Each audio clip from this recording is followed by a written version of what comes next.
నమస్తే, welcome to Telugu one news. నేను గోపికృష్ణ. మనతో అప్పసాని రాజేష్ గారు అనలిస్ట్ ఉన్నారు. రాజేష్ గారు నమస్కారం సార్. రాజేష్ గారు, ప్రతిసారి 5 ఏళ్లకు ఒకసారి వచ్చే ఎన్నికలప్పుడు ఓ హడావుడి కనపడుతూ ఉంటుంది.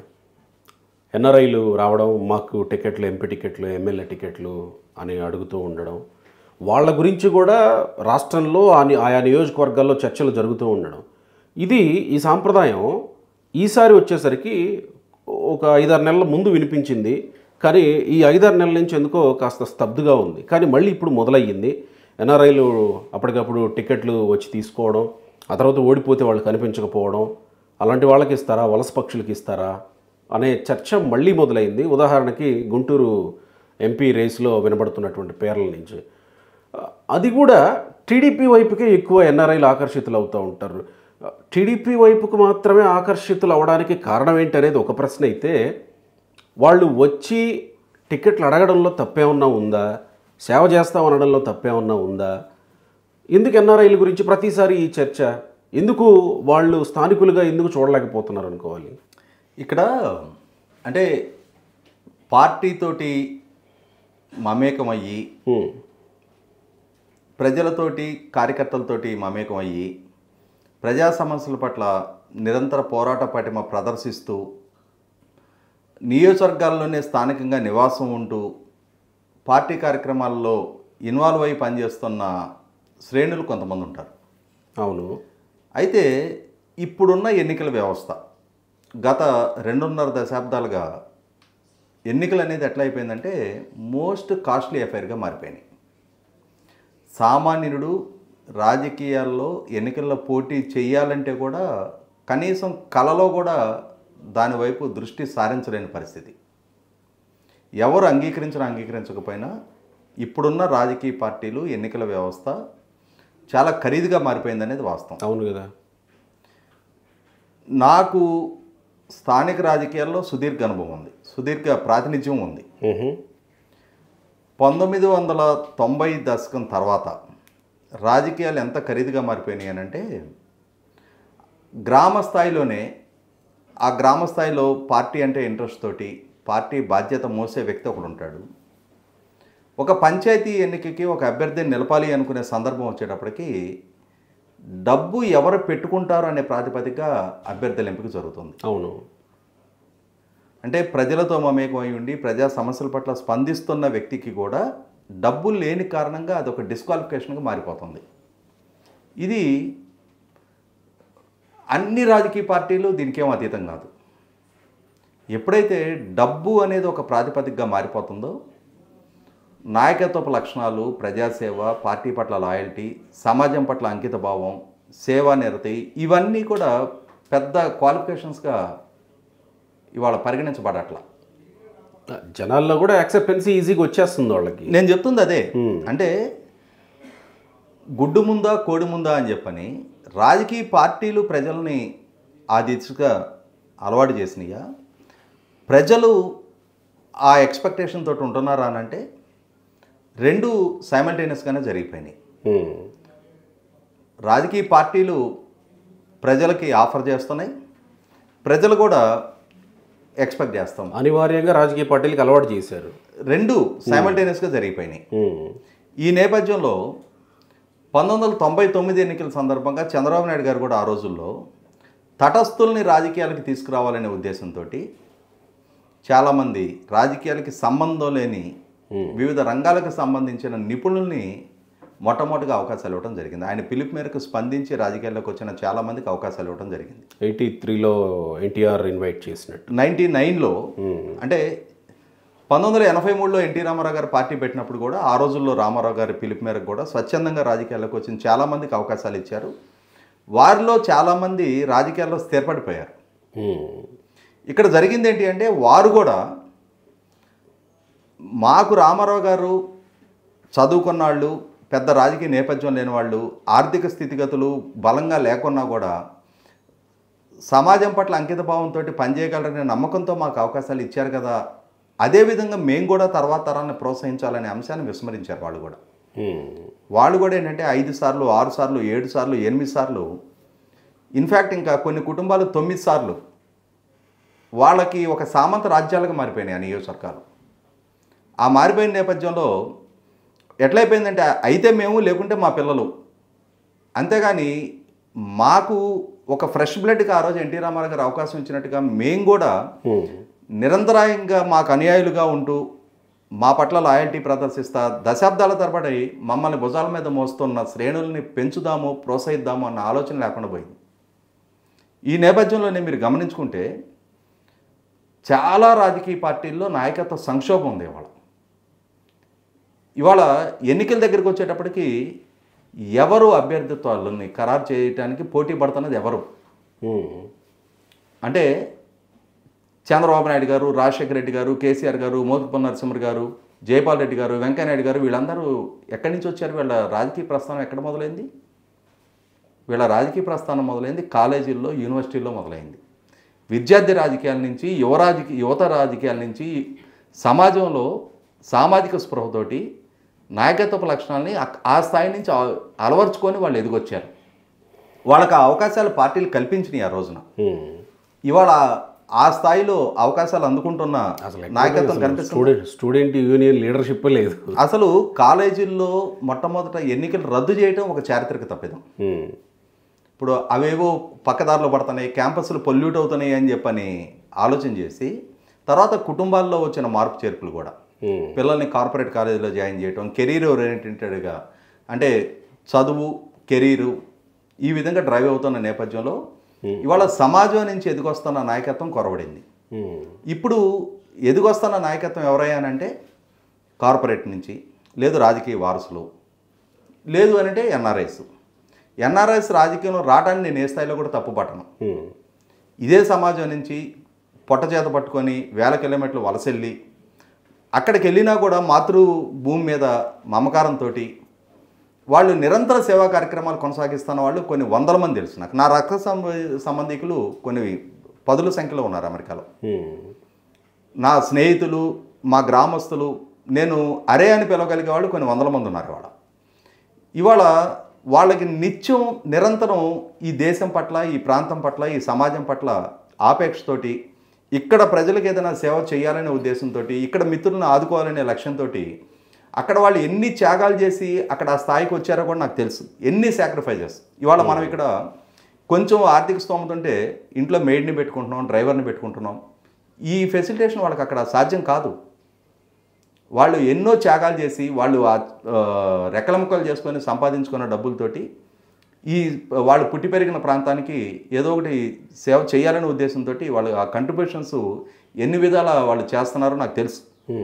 ఇవాళ సహజంగానే ఎవరికైనా ఇక్కడ ఏదైనా ఒక అవసరం వచ్చింది, ఒక కష్టం వచ్చింది అనగానే మనకు మొట్టమొదటి గుర్తొచ్చేది మన ఫ్రెండ్స్ ఎవరున్నారు ఎన్ఆర్ఐస్, మన రిలేషన్ ఎవరున్నారు ఎన్ఆర్ఐస్ అని చెప్పని మొట్టమొదటి వాళ్ళనే కాంటాక్ట్ చేస్తాం మనం. ఎందుకంటే త్వరగా రెస్పాండ్ అయ్యేది కూడా వాళ్ళే. ఇటువంటి నేపథ్యంలో ఎన్ఆర్ఐస్కి రాజకీయ పార్టీలు ఆపర్చునిటీ ఇవ్వడానికి కూడా నేను తప్పట్టను. కాకపోతే జరుగుతున్నది ఏంటి అంటే మీరు ఇందాక ప్రస్తావించినట్టుగానే వీళ్ళు సీరియస్గా పాలిటిక్స్లో కంటిన్యూ కావట్లా. మీరు 1999లో చంద్రబాబు నాయుడు గారు, విజయ రామారావు గారు, శనకాల అరుణ్ గారు లాంటి రాజకీయాలతో సంబంధం లేని వాళ్ళకి మొట్టమొదటిగా ఆపర్చునిటీ ఇస్తూ వాళ్ళకి మంత్రి పదవులు కూడా కట్టబెట్టారు. కానీ తర్వాత రోజుల్లో పార్టీ క్రైసిస్లో ఉన్నప్పుడు వీళ్ళు ఎక్కడున్నారు? అక్కడ పార్టీ శ్రేణుల నుంచి వస్తున్న కంప్లైంట్ అది. సీరియస్గా పార్టీ పాలిటిక్స్లో సమాజంతో మమేకమై, కార్యకర్తలతో మమేకమై వాళ్ళు కొనసాగట్లా. ఇటువంటి నేపథ్యంలో అటువంటి వాళ్ళకి అవకాశం ఇస్తూ కూడా కొంచెం సెలెక్టివ్గా నిజంగా వీళ్ళు సీరియస్ పాలిటిక్స్లో కంటిన్యూ కాగలుగుతారా లేదా అని చెప్పని స్క్రీన్ చేసుకోవాల్సిన అవసరం అయితే ఆ కంపల్షన్ కళ్ళ ముందు కనపడింది. ఇవాళ అదే చర్చనీయాంశంగా మారుతుంది. ఇవాళ ఖచ్చితంగా తెలుగుదేశం పార్టీ ఒక క్రైసిస్ పీరియడ్లో ఉంది. 2019 ఎన్నికల తర్వాత జగన్మోహన్ రెడ్డి గారి పరిపాలన చూసిన తర్వాత కార్యకర్తలు చాలా సంక్షోభాలు ఎదుర్కొన్నారు, చాలా ఒత్తిళ్లు ఎదుర్కొన్నారు, దాడులు దౌర్జన్యాలు ఎదుర్కొన్నారు. వాళ్ళ ఆర్థిక మూలాల మీద ప్రభుత్వం దెబ్బకొట్టే ప్రయత్నాలు చేసింది. పార్టీ పట్ల లాయల్టీ ప్రదర్శించడం అనేది ఒక బలహీనతగా మారిపోయింది వాళ్ళ. ఇటువంటి నేపథ్యంలో ప్రభుత్వానికి టార్గెటెడ్గా మారిపోతున్నారు. ఈ సందర్భంలో వాళ్ళకు అండగా నిలబడి వాళ్ళ యోగక్షేమాలు కనిపెట్టుకోనుండి ఆ కనిపెట్టుకుంటున్న ప్రాసెస్లో ప్రభుత్వం చేత టార్గెటెడ్గా గురవుతున్న నేపథ్యంలో ఇవాళ శ్రీకాకుళం జిల్లా నుంచి అనంతపూర్ జిల్లా దాకా నియోజకవర్గ స్థాయి నాయకులు, జిల్లా స్థాయి నాయకులు, రాష్ట్ర స్థాయి నాయకులు కూడా కేసులు పాలయ్యారు, జైలు పాలయ్యారు, పోలీసు వేధింపులకు గురయ్యారు. అన్ని సందర్భాల్లో కూడా పార్టీకి అంకిత భావంతో కనిపెట్టుకొని నిలబడి ఉన్న కార్యకర్తలని నాయకుల్ని ఖచ్చితంగా వీళ్ళకి ఎన్నికల సందర్భంగా వచ్చేటప్పటికి ప్రయారిటీ ఇవ్వలేకపోతున్నాం. ఎందుకంటే డబ్బు ఇప్పుడు డబ్బు సంపాదించాలి అని అంటే నీతిగా నిజాయితీగా వ్యాపారాలు చేసుకుంటా డబ్బు సంపాదించుకోవడానికి అందరికందరూ డబ్బు సంపాదించిన వాళ్ళందరూ అక్రమాలు చేసేది సంపాదించారని కూడా మనం అనలేం. కానీ ఎన్నికల దగ్గరికి వచ్చేటప్పటికి కోట్ల రూపాయలు ఖర్చు పెట్టాల్సి వస్తే రేపటి రోజున ఈ అంటే అంత త్రోయేవేలాగా డబ్బు కోట్లు విసిరేసేసి ఆ పదవులు దక్కించుకున్న తర్వాత ఖచ్చితంగా మళ్ళీ తిరిగి సంపాదించాల్సి వస్తుంది. సంపాదిస్తేనే మళ్ళీ మనుగడ కొనసాగుతుంది. ఇవాళ ఎన్నికల్లో ఖర్చు పెట్టే అవసరం లేకుండా వాళ్ళ సేవానిరత ప్రాతిపదిక మీద ప్రజలు ఎంతమందిని ఎంపిక చేసుకుంటున్నారు? ప్రజలు స్వచ్ఛందంగా ముందుకొచ్చి మాకు అభ్యర్థి ప్రాతిపదికగా మేము ఎంపిక చేసుకుంటాం, మాకు డబ్బు అవసరం లేదు అని చెప్పని ఒక నిర్ణయానికి వస్తే మీరు ఇచ్చే డబ్బు మాకు అవసరంలా, మా రిక్వైర్మెంట్స్ మీరు రేపు ఫుల్ఫిల్ చేయాలి, మీరు మాకు అందుబాటులో ఉండాలి, మా సేవకులుగా మిమ్మల్ని పరిగణిస్తాం, మా మీద బాసిజం చేయడానికి కాదు. అలాంటప్పుడు పార్టీలు కూడా ప్రజల మీద రుద్దకూడదేమో కదా అలాంటి వాళ్ళు. 100% ఇది ఆ ట్రాన్స్ఫర్మేషన్ బిగిన్ అయి తీరాలి. అప్పుడు మనం ఎన్ఆర్ఎస్ అవసరం లేదు వివిధ రంగాల నుంచి కాంట్రాక్టర్లు అవసరం లేదు, పారిశ్రామికతలు అవసరం లేదు, కోట్లు పెట్టేవాళ్ళు అవసరం లేదని మనం కూడా డిమాండ్ చేయడానికి ఆస్కారం ఉంటుంది. మార్పు 2 చోట్ల నుంచి రావాలి. ఇవాళ ఖచ్చితంగా వారసుల ప్రాతిపదికన పార్టీలు కూడా అంటే టీడీపీకే ఎందుకు ఇలాంటి పరిస్థితి? అన్ని పార్టీలో ఉంది. ఒక పార్టీలో ఉంది. ఒక టీడీపీకి ఏంటి ఇవాళ వైసీపీలో ఎవరు? జగన్మోహన్ రెడ్డి ఎవరు? పవన్ కళ్యాణ్ ఎవరు? చిరంజీవి గారి వారసుడు కాదా? నట వారసుడుగా చిరంజీవి గారి వారసుడుగా కాదా వచ్చింది? ప్రజారాజ్యంలో చిరంజీవి గారి వారసుడుగా కాదా పవన్ కళ్యాణ్ వచ్చింది? రాజశేఖర రెడ్డి గారి కొడుకుగా కాదా జగన్మోహన్ రెడ్డి గారు వచ్చింది? తెలుగుదేశం కూడా అతీతం కాదు. చంద్రబాబు నాయుడు గారి కొడుకుగానే లోకేష్ అమర్ చేయాడు. ఇవాళ ఏ పార్టీ అతీతం కాదు. అన్ని పార్టీలు అదే మోసధోరణిలో వెళ్ళిపోతూ ఉన్నాయి. ఇటువంటి సందర్భంలో ఖచ్చితంగా జెండా మోస్తున్న కార్యకర్త దశాబ్దాల తరబడి జెండానే మోస్తా ఉన్నాడు. మరి ఇప్పుడు ధూళిపాళ వీరయ్య చౌదరి గారు ఆయన పంచాయతీ సర్పంచ్గా ఆయన ప్రస్థానం మొదలైంది. ఆయన ఎమ్మెల్యేగా మంత్రిగా ఎమర్చయ్యారు. వాళ్ళ కొడుకు నరేంద్ర గారికి ఆయన దురదృష్టవశాత్తు అకాల మరణం పొందిన తర్వాత నరేంద్ర గారికి అవకాశం దక్కింది. ఇవాళ ఏమైపోయింది? 9 టర్ములు అయితే 3 సార్లు వీరయ్య చౌదరి గారు, 6 సార్లు నరేంద్ర గారు కంటెస్ట్ చేశారు.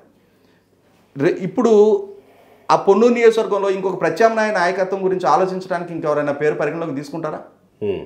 అది మనం ఆయన ఏదో పేరు పెట్టి ఆయన ఒక్కడిని కాదు. ఇవాళ చాలా నియోజకవర్గాల్లో పరిస్థితి అదే ఉన్నాయి. చాలా నియోజకవర్గాల్లో ఒకప్పుడు పంచాయతీ సర్పంచ్ నుంచి మండల లెవెల్ నుంచి నియోజకవర్గ స్థాయికి ఎదిగిన నాయకులు ఇవాళ అట్లా ఎందుకని ఆ రూట్ లెవెల్ నుంచి ఎదిగొచ్చే నాయకుల్ని ఎందుకని పరిగణలోకి తీసుకోవటంలా? దశాబ్దాల తరబడి పార్టీ పట్ల లాయల్టీ వీళ్ళు కదా ప్రదర్శిస్తుంది. మరి ఆ సాంప్రదాయాన్ని మార్చే ప్రయత్నం ఏ రాజకీయ పార్టీ చేయగలదు? సాహసం చేయటల్లా. ఇవాళ దానివల్ల ఏమవుతుంది? ఇవాళ గెలిచిన అభ్యర్థులు పార్టీకి కమిట్మెంట్ తోటి ఉండట్లేదు. ఎటువైపు గాలి తోలితే అటువైపు ఫిరాయించేస్తున్నారు. గత దశాబ్దంన్నర కాలంగా ముఖ్యంగా తెలంగాణ ఉద్యమాన్ని సాగ్గా చూపించి పార్టీలోనే ఎదిగిన 5 సార్లు 6 సార్లు పార్టీలో ఎదిగిన వాళ్ళు ఇవాళ తెలంగాణ సాగ్గా చూపించి తెలుగుదేశం పార్టీ నుంచి ఫిరాయించారు. ఇవాళ తెలుగుదేశం పార్టీ తెలంగాణకి మేలు చేయలేదా? ఎందుకని దాని మూలాలు కూడా కోల్పోయింది తెలంగాణ ప్రాంతంలో. కారణాలు ఇవే. 100% పార్టీ లాయల్టీస్ మిస్ అవుతున్న నేపథ్యంలోనే అవకాశవాదం, పదవీకాంక్ష, పదవి లాలస, ఈ ప్రాతిపదికగా అంటే గెలిచిన వాళ్ళు 15 మంది శాసనసభ్యులు 2014లో గెలిచారు కదా. ఎందుకని అధికార టీఆర్ఎస్ వైపు ఫిరాయించారు? ఏం బంగారు తెలంగాణ అనేది ఏంటది? అదొక సాకు అంతే. కేవలం అంటే ప్రతిపక్షంలో మనుగడ సాగించలేరా? ప్రతిపక్షంలో కమ్యూనిస్ట్ పార్టీలు 1-2 శాసనసభ్యులతో వాళ్ళ మనుగడ సాగించట్లేదా? ఎంఐఎం అధికారంలో ఉండే వాళ్ళ పార్టీని కొనసాగించుకుంటున్నారా? ఇది 100% ఆక్షేపణీయం. ఎంతసేపటికి అధికార పార్టీ వైపు ఫిరాయించాలి? సో ఎన్ఆర్ఐలు రావచ్చు ఖచ్చితంగా. ఇంకా మాట్లాడుకుంటే ఈ ఫిరాయింపులు ఇట్లాంటి చౌకబారు వ్యవహారాలు ఎన్ఆర్ఐలోనే లేవు. కాకపోతే ఏం జరుగుతుందంటే ఇప్పుడు రాజకీయాల్లో ఎదురవుతున్న ఈ సవాళ్ళు, దాడులు, దౌర్జన్యాలు ఇటువంటి వాటికి వాళ్ళు కొద్దిగా సిస్టమేటిక్ లైఫ్కి అలవాటు పడి ఉన్నాళ్ళు, చదువుకున్నాళ్ళు. కాబట్టి ఈ రఫ్నెస్ లైఫ్కి వాళ్ళు అంటే దాన్ని అడాప్ట్ కాలేకపోతున్నారు. ఒకసారి ఓటమి ఎదురైన తర్వాత ఇప్పుడు జితేందర్ రెడ్డి గారు లాంటి నాయకుడు ఉన్నాడు తెలంగాణలో. ఆయన సుదీర్ఘకాలం గల్ఫ్లో ఎన్ఆర్ఐ కానీ ఎన్ఆర్ఐ ప్రాతిపదిక సీరియస్ పాలిటిక్స్లో కొనసాగుతానే ఉన్నారు కదా. ఇంతకుముందు ఇంకొక ఆయన ఉండేవాళ్ళు, పేరు నాకు సడన్ గుర్తుకట్ల, ఆత్మచరణ్ రెడ్డి గారు అని చెప్పాను. ఆయన ఎన్ఆర్ఐగానే వచ్చారు. ఇప్పుడు కనిపించలే అసలు ఎక్కడ ఉన్నారు. తర్వాత మన చెనమనేని రమేష్ గారు, చెనమనేని రాజేశ్వరరావు గారి కొడుకు, సుదీర్ఘకాలం కొనసాగుతూనే ఉన్నారు. కాకపోతే ఆయన సిటిజన్షిప్ మీదే చివరికి ఇష్యూ అయింది, ఆయన డిస్క్వాలిఫై కూడా అయినట్టున్నారు. వేములవాడ. ఇప్పుడు ఆంధ్ర ప్రాంతంలో కూడా ఇప్పుడు గుంటూరులో గుడివాడకి వెనుగళ్ళ రాము ఉన్నాడు. రాము నాకు లేట్ 80s నుంచి తెలుసు. గుంటూరు ఆర్వీఆర్ కాలేజీలో మా తమ్ముడికి జూనియర్ తను. ఓకే. ఇప్పుడు ఆ మధ్య చీరల పంపిణీ దగ్గర తొక్కిసలాట జరిగింది కదా, ఉయ్యూరి ట్రస్ట్, ఉయ్యూరి శ్రీనివాస్, వీళ్ళందరూ నాకు 80s నుంచి తెలుసు అనమాట. నాకు జేకేసీలో బ్యాచ్మేట్, తర్వాత ఆర్వీఆర్లో మా తమ్ముడికి ఇంజనీరింగ్ జూనియరు ఉయ్యూరి శ్రీనివాసు. ఇప్పుడు మోహన్ కృష్ణ మనవ ఉన్నాడు. ఎప్పటి నుంచో తెలిసిన కుటుంబాలు వీళ్ళందరూ మాకు. వాళ్ళు ఇక్కడ పనిచేస్తున్నారు, ఖర్చు పెట్టుకుంటున్నారు, తాపత్రయపడుతున్నారు. పార్టీ రేపు ఆపర్చునిటీ ఇస్తా లేదా తర్వాత సంగతి అది. కాకపోతే మధ్యతరగతి కుటుంబాల నుంచి అక్కడికి వెళ్ళి అక్కడ సంపాదించుకొని మళ్ళీ తిరిగి ఏదైనా చేయాలనే లక్ష్యంతో ఇక్కడికి వచ్చి ప్రయత్నం చేస్తూ ఉన్నారు. పార్టీ తరఫున టికెట్లు ఇవ్వటాన్ని నేను ఏ స్థాయిలో కూడా అభ్యంతర పెట్టను. కాకపోతే ఏమవుతుందంటే ఇప్పుడు ఈ మారిన రాజకీయ పరిస్థితిలో ఇప్పుడు సీరియస్ పాలిటిక్స్లో కొనసాగాలి. వాళ్ళు క్రైసిస్ పీరియడ్లో కేడర్కి అండగా నిలబడాలి. గెలుపోటములు సమస్య కాదు, అది సీరియస్గా కంటిన్యూ అవ్వాలి. అయినప్పుడు ఖచ్చితంగా అటువంటి వాళ్ళని ఎంటర్టైన్ చేయడాన్ని ఎంకరేజ్ చేయడాన్ని ఉన్న వాళ్ళు వస్తే ఖచ్చితంగా ఆహ్వానించవచ్చు. దాంట్లో ఏం తప్పులేదు. ఎందుకంటే వాళ్ళ నేపథ్యం తెలుసు నాకు. మధ్యతరగతి కుటుంబాల నుంచి వెళ్ళారు. ఉయ్యూరి శ్రీనివాస్ వాళ్ళ నాన్నగారు స్టేట్ బ్యాంక్లో వర్క్ చేసేవాళ్ళు. ఆయన నా మొదటి నుంచి తెలిసిన కుటుంబాలే. ఇప్పుడు పెమసాని చంద్రశేఖర్ గారు అని చెప్పని గుంటూరు పార్లమెంట్కి పరిగణలోకి తీసుకుంటున్నారని చెప్పని అంటున్నారు. ఇప్పుడు గల్లా జయదేవ్ గారు ఉన్నారు. ఆయన ఒక కార్పొరేట్ నేపథ్యం నుంచి వచ్చారు. ఆయన ఎన్ఆర్ఐ నుంచి వచ్చిన ఆయనే. కానీ అసెంబ్లీ ముట్టడి రోజు ఆయన చూపించిన పోరాట పటిమ ఇప్పటికీ ప్రజల కళ్ళలో నిలబడిపోయింది. అది పోలీసులు చుట్టుముట్టి ఆయన మీద దాడి చేస్తుంటే తర్వాత ఆయన షర్టిప్పు చూపించారు. ఒంటి నిండా లేడీ కానిస్టేబుల్స్ గిచ్చారు ఆయన్ని. ఆయన తెల్లగా నిగనగలాడుతూ ఉంటారు. ఆ ఎర్రటి ఘాట్లు కనిపిస్తూ ఉంటాయి మనకి పార్లమెంట్లో ఆయన చేసిన ప్రసంగాలు. కాకపోతే ప్రభుత్వాలకు ఆయన టార్గెట్గా మారారు, కానీ తట్టుకోలేకపోయారుగా. నా ఉద్దేశం అయితే తెలుగుదేశం పార్టీ తన మూలాల నుంచి నాయకత్వాన్ని పెంచుకోవాలి. పార్టీ పట్ల క్యాడర్ పట్ల అంకిత భావంతో ఉండే నాయకుల్ని గుర్తించి వాళ్ళకి అటువంటి అవకాశాలు ఇవ్వాలి. అవకాశవాదంతో రేపటి రోజున పార్టీ ఓడితేనో లేదు క్రైసిస్ పీరియడ్లో ఉంటేనో కంటికి కనిపించరు అనుకున్న వాళ్ళని మాత్రం అటువంటి పార్టీ దరి చేరనీయకూడదు. గతంలో జరిగిన అనుభవాలను గుర్తించి రేపు రాబోయే ఎన్నికలైనా సరే సరైన సమర్థవంతమైన పార్టీ పట్ల లాయల్టీ ప్రదర్శించగలిగే, సమాజం పట్ల అంకిత భావంతో క్యాడర్ తోటి కమిట్మెంట్ ప్రదర్శించగలిగే వాళ్ళని ఎంపిక చేసుకోవాలని చెప్పని కోరుకుంటున్నాను. Right sir, thank you.